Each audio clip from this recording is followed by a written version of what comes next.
Ahora regresamos con la maestra Pérez Gómez, que será la encargada de la conducción del diálogo entre nuestros invitados ponentes. Muchísimas gracias. Bueno, pues como ven, esta ha sido una mesa de muchas felicitaciones al trabajo del grupo encargado del monitoreo del protocolo de San Salvador. Es importante poder tener estos espacios en los cuales el grupo se reconozca y se puedan aprovechar los diferentes avances desarrollados. Yo quisiera, para hacer un diálogo general entre las tres personas ponentes del día de hoy, lanzar unas cuantas preguntas sobre la mesa para que cada quien intervenga de acuerdo a sus intereses. Verificar en qué medida esta aprobación parcial, entiendo, a menos que yo no tenga toda la información completa, Larisa, en relación a la ratificación por parte de Chile, según tenía yo en conocimiento, faltaba todavía que pasara por la Cámara Baja y solamente está la aprobación de la Cámara de Senadores. ¿En qué medida esta posibilidad nos va a dar un renovado impulso a la efectiva satisfacción de los derechos económicos, sociales, culturales y ambientales en la región? Como se comentó hace unos momentos, el protocolo de San Salvador, aunque es un instrumento poderosísimo y vinculante en la región, no ha sido lo suficientemente valorado en términos de las autoridades internacionales. Entonces, ¿en qué medida el sistema interamericano de derechos humanos puede aprovechar este avance en los procesos de ratificación por parte de otros países? En otra pregunta, insistir en cómo estos tratados vinculantes que protegen derechos sociales pueden lograr convertirse en verdaderos instrumentos relevantes de impulso a derechos en una etapa pospandemia. También comentar sobre la posibilidad en que esta coherencia e interrelación entre sistemas de indicadores construidos bajo la perspectiva de derechos humanos nos permite avanzar en los países de las Américas para mejorar realmente sus políticas públicas. ¿Qué podemos hacer para que este cúmulo de indicadores interrelacionados y coherentes puedan ser mejor utilizados por los países en la mejora de sus políticas públicas? Eso es lo que pondría sobre la mesa para el diálogo. Por favor, quien quiera empezar a comentar. Laura. Yo tomaría el uso de la palabra, permiso, señora investigadora Laura Pautasi, por el hecho de que hiciste referencia a un comentario hecho por mi persona desde el aspecto de la Organización de Estados Americanos sobre el tratado ratificado por Chile. En efecto, Chile lo ratificó, pero hay un paso que todavía le hace falta a Chile y es el del depósito, o es una comunicación o una...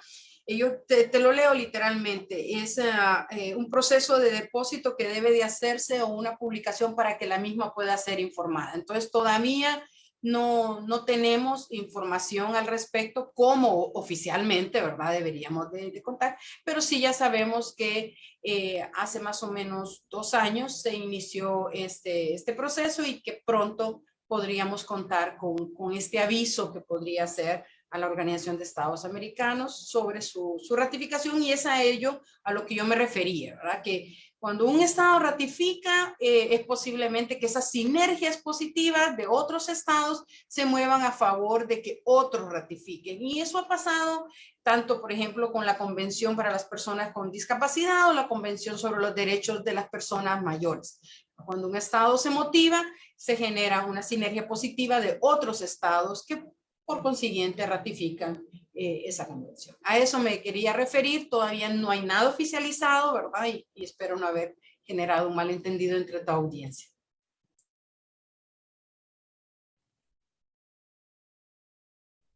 Bueno. Sí, gracias, Larisa. Laura, por favor.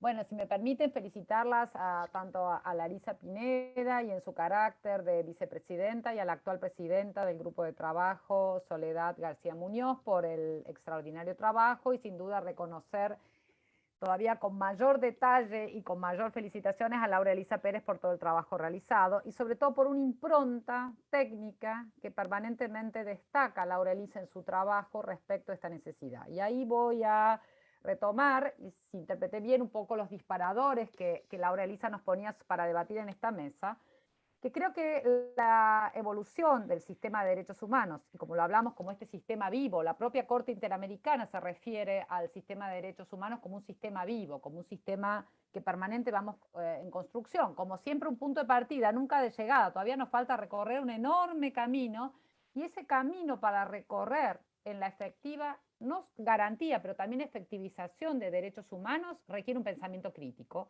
pero también requiere, y ese pensamiento crítico en el sentido de que debemos ver y avanzar y aprender de la experiencia, las lecciones aprendidas que tenemos de este proceso, pero requiere información y datos. Entonces, la única forma en la cual transformemos estos mecanismos en términos de ponderar el grado de avance de las obligaciones por parte del Estado es con información de calidad, y entonces aquí empezamos a desarrollar también estándares respecto a la construcción de estas fuentes de información. Y allí en las lecciones aprendidas tenemos que a pesar de las dificultades, y por eso celebro una vez más la constancia de las y los expertos que integran este mecanismo para lograr información por parte de los estados, para lograr también ponderar una continuidad en la línea de informes, sistemas de datos abiertos y una serie de seguimiento de recomendaciones, ahí el valor del Programa Universitario de Derechos Humanos, en toda la expertise que ha acercado al grupo para dar seguimiento de estas recomendaciones. Creo que lo importante es plantear, si bien fue un mecanismo pionero, fue un mecanismo que establece obligatoriedad en los informes, también tenemos que empezar a avanzar respecto a este valor que está generando en la producción de la información. Si vemos el recorrido en estas tres etapas, en estos tres momentos de evaluación que constituyen para algunos estados, el caso de México creo que es un ejemplo, de los 3 informes presentados sistemáticamente, vemos una evolución realmente destacable respecto a la información que presenta el Estado. Y este es un valor enorme en derechos humanos. Ya no es solamente el mero relato, sino que ese relato, tanto ya sea respecto a violaciones, a expectativas menores o incumplimientos, tiene que estar acompañado por esta evidencia empírica. Y lo último que agrego en esta información, me parece que es sumamente importante también la decisión política. Decisión política por parte de los estados, y particularmente aquellos estados que han sido muy activos en el apoyo al grupo, en la presentación de informes, pero ahora también tenemos que sacarle, como decimos por aquí en el sur, jugo a estos datos, jugo a esta información. Eso es sumamente importante.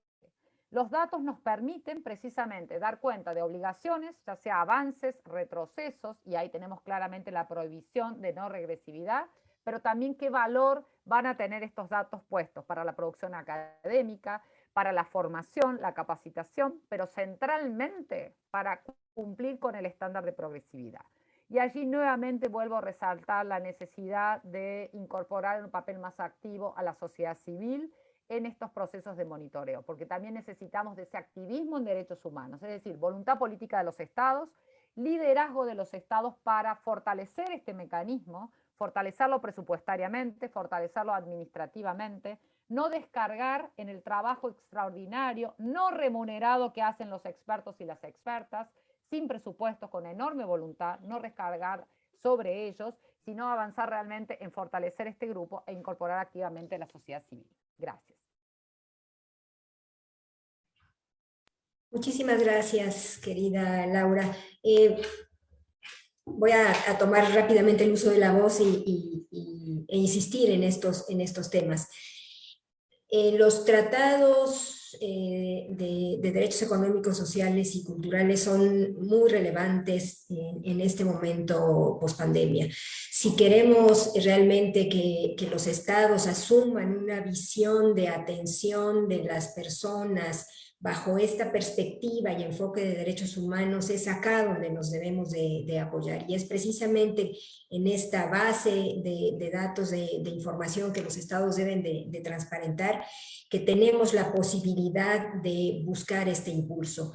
En efecto, aun cuando dentro de la metodología establecida, el grupo de trabajo recibe informes complementarios, así denominados de sociedad civil, sí sería importante a partir de estos estrados hacer una recomendación a sociedad civil y academia para que participen de manera más abierta. Y esto es también un trabajo que tiene entre sus prioridades el grupo, debido a que necesitamos ese impulso social para poder impulsar esta exigibilidad de los derechos.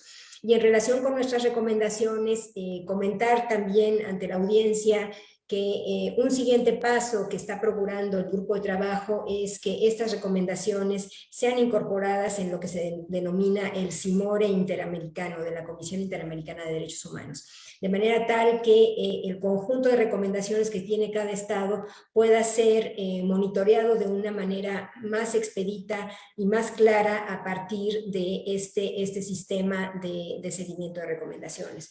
Nos gustaría invitar al público en general que está atendiendo este seminario a acercarse más a todo este cúmulo de información y a incorporar la manera de aprovechar estos datos amplísimos en sus investigaciones y en la exigibilidad de sus derechos.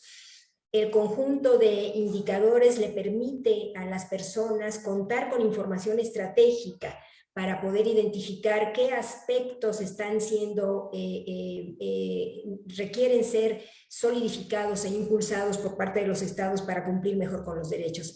Les hacemos esta invitación importante para que se acerquen a los indicadores disponibles, por un lado,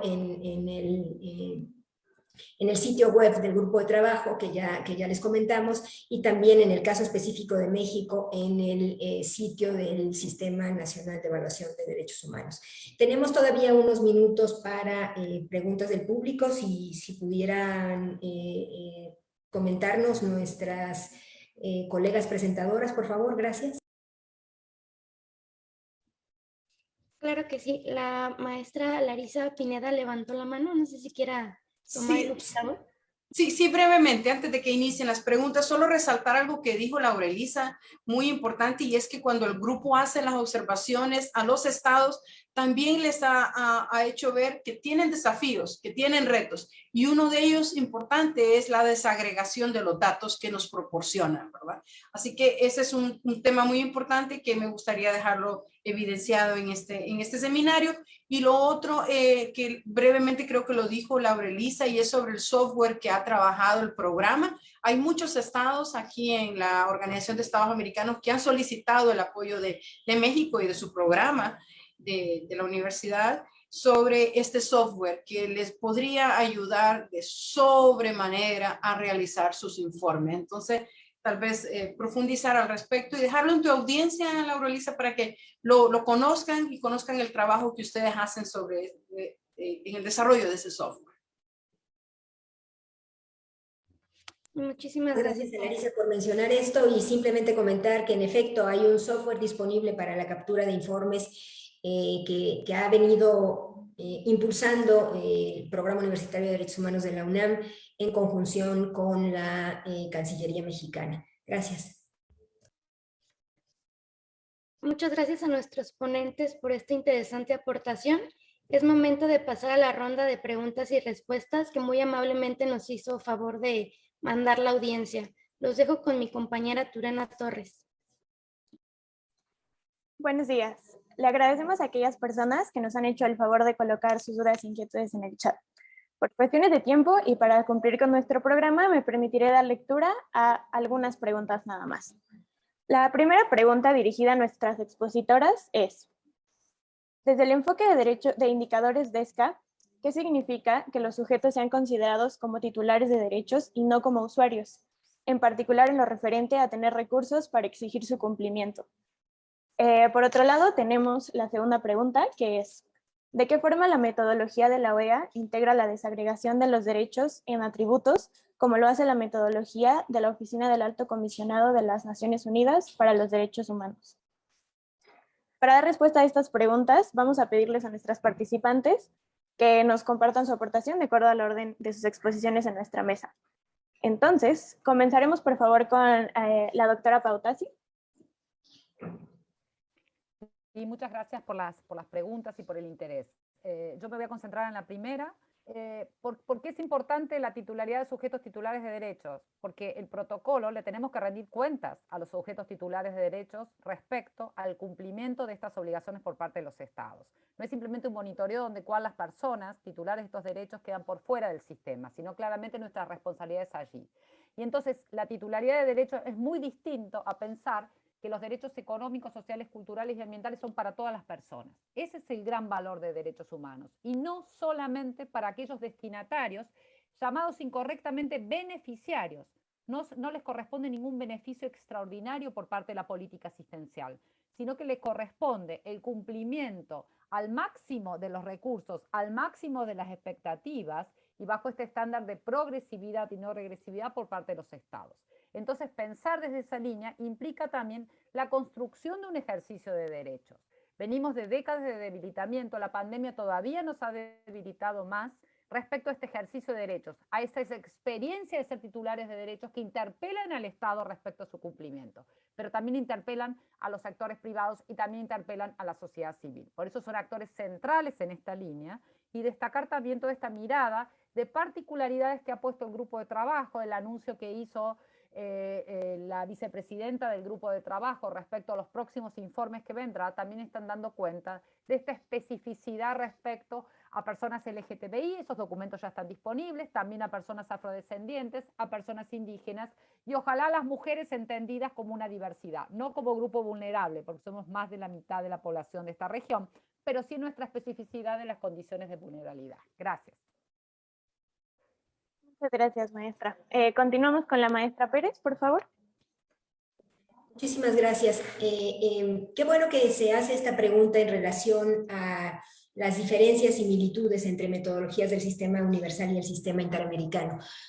Comentamos al principio que las metodologías de medición de derechos humanos se desarrollaron de manera concurrente entre los dos sistemas, pero en efecto, quien hace esta pregunta tiene muy claro, el sistema universal de derechos humanos en las diferentes matrices de indicadores ilustrativos que propone, en vez de utilizar categorías y principios transversales como hace el sistema interamericano, define atributos generales de cada uno de los derechos. Y estos atributos lo que intentan es poner sobre la mesa determinados aspectos principales que los derechos deben de cubrir. Sin embargo, quisiera comentar que la definición de estos atributos se hizo desde, en el caso del Sistema Universal de Derechos Humanos, desde principios de 2000, cuando en el 2008 y después en el 2012, los documentos oficiales de la metodología del Sistema Universal fueron publicados. En consecuencia, estos atributos se nos han venido quedando un poquito a la saga en relación a la evolución de los derechos. Cosa que, voy a permitirme decirlo de esta manera, no ocurre de manera tan evidente en la definición de los indicadores en el sistema interamericano, puesto que el sistema interamericano pone el énfasis en la definición de aquellas características que los estados deben de estar cumpliendo para cumplir con el derecho, y los atributos, especificidades que cada derecho tiene, están incluidos en los diferentes niveles de la matriz, en las categorías y principios transversales. En consecuencia, la riqueza de tener estas metodologías concurrentes es que se pueden mirar desde estos dos puntos de vista, pero si ustedes quieren dar un seguimiento más preciso al cumplimiento de políticas, la construcción matricial del sistema interamericano es sumamente útil. Por supuesto, no debo de dejar de mencionar que en el caso de la metodología del sistema universal,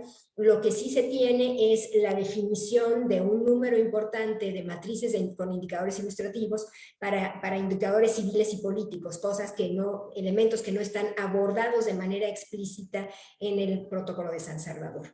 Muchas gracias. Muchas gracias, maestra. Pasamos ya por último por la maestra Pineda, por favor. Sí, solo agregar, lo han dicho muy bien Laura Elisa y Laura Pautasi, que a partir de este tercer ciclo de informes que nos van a proporcionar los estados, vamos a poder hacer una medición de progresividad en aquellos estados y países que ya van cumpliendo o que van a iniciar a cumplir su cuarta ronda de información. ¿Cuál es de suma relevancia? Porque podremos ver qué ha pasado después de esta pandemia, cómo están los países enfrentando los DESCA después de esta pandemia. Y para finalizar, a uno de los comentarios que hizo Laura Elisa, que me llamó mucho la atención, que dijo: un derecho humano no es tal si no es exigible. Y yo le agregaría, robaría un poco esta oración, le agregaría: si no conocemos, si no difundimos sobre los derechos humanos, no hay conocimiento de ellos, no hay exigibilidad de los mismos. Así que los felicito por este seminario, felicito al programa y mucho éxito en el día que terminará el día de hoy y mañana en estas paneles. Muchas gracias. Buenas tardes. Tenemos tiempo de una última pregunta, no sé si quieran continuar. La última pregunta que nos hizo llegar la audiencia es: ¿cuál consideran que es el reto más importante a superar en un corto plazo en materia del enfoque de indicadores DESCA? Nuevamente empezamos por el orden de apariciones, así que comenzamos con la doctora Pautasi, por favor. Sí, yo voy a separar en dos niveles. Por un lado los retos y por otro lado las obligaciones. Las obligaciones son permanentes, hay que informar y rendir cuentas sobre el cumplimiento de esas obligaciones y no se puede descuidar bajo ningún concepto, y en esto es contundente todo el corpus de derechos humanos. Me permito traer aquí la observación general número 3 del Comité DESC, donde señala que bajo ninguna circunstancia un Estado está exceptuado de cumplir al menos con el contenido mínimo de los derechos. Por lo tanto, la pandemia no es un argumento para el incumplimiento del contenido mínimo de los derechos. Afortunadamente en nuestra región ha habido al menos, y esto lo podemos ver en el observatorio de las medidas COVID que está organizado por la Comisión Económica para América Latina y el Caribe, donde hay un cúmulo importante de medidas, más de 500 y pico de medidas tomadas en la región a este respecto. Ahora, luego tenemos que analizar ese tipo de medidas, si solamente cumplieron el contenido mínimo o fueron avanzando en la medida que transcurría, y estamos poniendo el ejemplo de la pandemia y pensando en un escenario post-pandemia en esa dirección. Entonces allí las obligaciones son indeclinables y no hay argumentos para que los estados no satisfagan al menos, y subrayo, el contenido mínimo y que vayan progresivamente respecto a la satisfacción plena. Los retos son innumerables y el primer reto es potenciar este mecanismo, potenciar el valor, difundirlo como dijeron mis colegas, dar activamente una difusión, pero también un activismo en términos de los indicadores. Y ese es el gran desafío. Estamos acostumbrados a una región sumamente activa en la defensa de derechos humanos, porque este es el continente más desigual de la Tierra. Y entonces no vamos a poder pensar, y menos en un escenario post-pandemia, de superar la desigualdad, si no fortalecemos este tipo de mecanismos, este tipo de vigilancia permanente que hace el grupo de trabajo del Protocolo de San Salvador, y luego sobre eso miles de retos que tenemos para potenciarlos, más vinculación con la academia, más vinculación con muchas otras iniciativas similares, con sistemas de monitoreo. Digo, creo que allí es inagotable la cantidad de oportunidades que tenemos, pero siempre partiendo de ese núcleo duro y fuerte de la defensa de esto construido. No pensemos en los límites de este mecanismo, sino pensemos todo el tiempo en la potencialidad, que se irá mejorando, que habrá mejores posiciones para hacerlo, pero lo importante es fortalecerlo, no pensar de que hay que superarlo, sino claramente fortalecerlo, porque tiene que andar, ya va 3 rondas, tiene que seguir adelante y tiene que potenciarse con los otros mecanismos. Gracias, muchas gracias por toda esta oportunidad de compartir con ustedes. Muchas gracias, doctora. Maestra Pérez, ¿algo que agregar? Sí, muchas gracias. Me encanta esta idea, activismo en términos de indicadores. Ni un paso atrás con las medidas. Larisa también comentó que es muy importante insistir en la relevancia de contar con mediciones desagregadas. Las poblaciones que no aparecen en las estadísticas sabemos que son poblaciones invisibles, y en eso el grupo de trabajo del Protocolo de San Salvador está haciendo avances relevantes. Quiero comentar aquí con Laura Pautasi que otra de los trabajos de medición de brechas es precisamente el tema de mujeres, y no como grupo vulnerable exactamente. Está también ahí, y hay ya unos primeros avances en esos términos. Y en efecto, ese es un aspecto que es importantísimo relevar, es un reto que estamos tratando de seguir impulsando, y es también un tema sobre el cual les invito a seguir trabajando desde academia, organizaciones de sociedad civil especializada, el Estado mismo. Las obligaciones del principio de progresividad, como dice Laura, son indeclinables, y los estados debieran estar trabajando cada vez más en poder identificar estos detalles, estas situaciones problemáticas que se potencian, que se en este nivel de interseccionalidad, donde las personas sufren por situaciones no solamente generadas por su género, su color de piel, su situación social, discapacidad, sino buscar este tipo de soluciones que puedan ser definidas de manera tal que cumplan con el derecho de las personas, con todos los derechos de las personas en todo momento. Y bueno, no me queda más que agradecer la presencia de todas y todos ustedes, y escuchamos a Larisa. Gracias.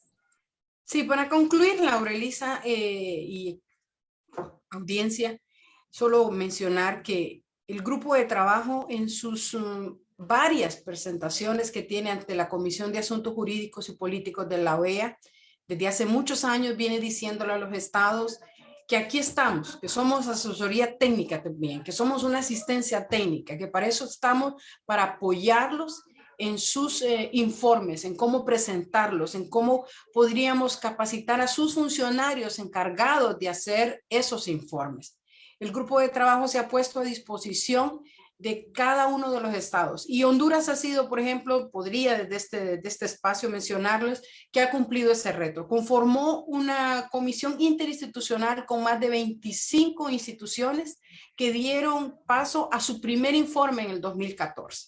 Fue un reto, fue un gran desafío, igual ha significado para El Salvador como para otros estados, como tal vez en menor sacrificio para México, porque cuentan con Laura Elisa, que ya tiene muchos años de experiencia, pero igual ha significado para Uruguay, para Brasil, que acaba de presentar su informe. Entonces, el grupo está a la orden y siempre ha estado a disposición de capacitar a cada uno de los funcionarios para que puedan de mejor manera tomar en cuenta todo ese cúmulo de información que tienen desde sus capitales sobre los derechos y cómo hay que informarlo a través de nuestra matriz del Protocolo San Salvador. Concluyo con eso y muchas gracias a todos por habernos invitado, y un placer haber compartido y un honor con Laura Pautasi, con Laura Elisa, este espacio. Gracias. Muchas gracias, maestra.